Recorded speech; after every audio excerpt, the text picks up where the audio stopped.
तुम्ही पहा, स्वर्गीय यशवंतराव चव्हाण साहेबांनी हिंदवी स्वराज्याची स्थापना केली।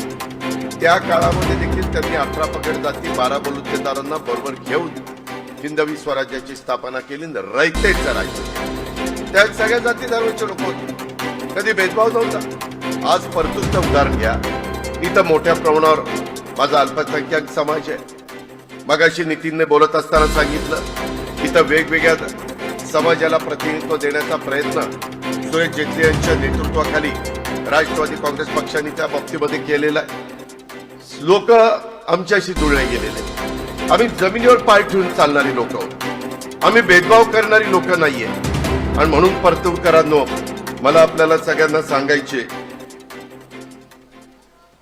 मगाशी काहीतरी बोलताना चुकून स्वर्गीय यशवंतराव चव्हाण साहेबांनी हिंदवी स्वराज्याची स्थापना केली असं बोलून गेलो, माफ करा।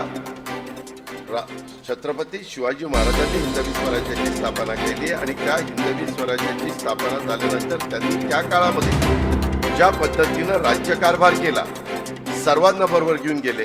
तसंच तुमच्या माझ्या महाराष्ट्राची निर्मिती झाल्यानंतर संयुक्त महाराष्ट्राचा मंगल कलश स्वर्गीय यशवंतराव चव्हाण साहेबांनी आणला।